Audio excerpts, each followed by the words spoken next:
Masih banyaknya pelanggaran prokes dan juga bagaimana aturan PPKM darurat ini tidak dilaksanakan dengan baik. Kita bisa sama-sama melihat ya, ini membuat Gubernur DKI Jakarta Anies Baswedan akhirnya melakukan sidak ke kantor-kantor perusahaan sektor non-esensial.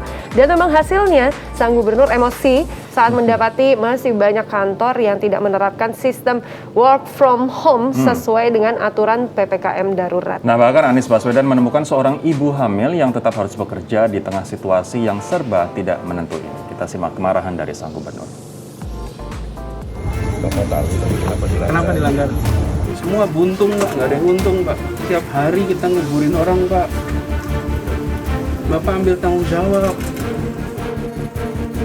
Inliners, tingginya angka kematian akibat COVID-19 membuat Gubernur DKI Jakarta melakukan inspeksi mendadak ke beberapa perusahaan sektor non-esensial.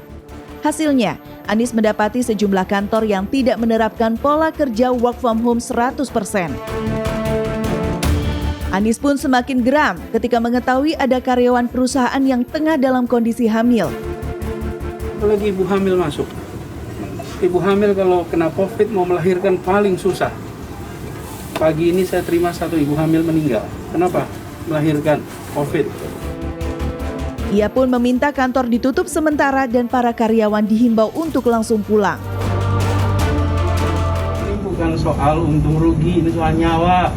Ya, kita ini mau nyelamatin nyawa orang. Saat menemukan kantor lainnya yang juga melanggar PPKM darurat, Anies pun tak segan untuk menegur dan meminta kantor segera ditutup. Sekarang tutup kantornya dan langsung nanti akan diproses.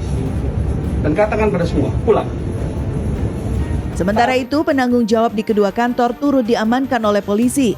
Mereka akan diperiksa karena adanya dugaan unsur pidana dalam pasal 14 Undang-Undang Nomor 4 tentang wabah penyakit menular.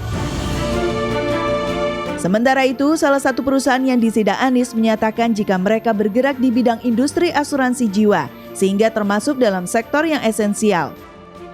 Dikutip dari laman cnnindonesia.com, Gubernur DKI Jakarta Anies Baswedan meminta karyawan perusahaan di sektor non-esensial dan dipaksa masuk ke kantor selama PPKM darurat untuk melapor melalui aplikasi Jaki. Setelah laporan masuk, Anies berjanji akan langsung menindak tegas perusahaan-perusahaan yang tetap memaksa karyawannya masuk padahal tengah diterapkan PPKM darurat Jawa Bali. Tapi harus diakui juga, kita kadang-kadang bingung. Ya? Garisnya kadang-kadang blur antara yang mana masuk esensial, yang mana masuk kritikal. Sebenarnya industri saya ini masuk esensial atau enggak, itu kadang-kadang bikin bingung. Tapi yang jelas mesti memang ada kesadaran dari masing-masing perusahaan bahwa sebisa mungkin kalau misalnya kita bisa work from home, ya kita akan work from home. Tapi kalau misalnya mengutip dari apa yang dikeluarkan oleh pemerintah terkait dengan cakupan sektor kritikal, ini meliputi kesehatan, energi, keamanan, logistik dan transportasi, industri makanan, minuman, penunjang, petrokimia, dan sebagainya. Sektor kritikal. Sementara sektor esensial, ini di bawahnya satu tingkat. Ini ada keuangan dan perbankan, mungkin asuransi masuk, ya kan? Tapi properti belum tentu masuk, tidak masuk. Kemudian ada sistem pembayaran, pasar modal, teknologi, dan komunikasi.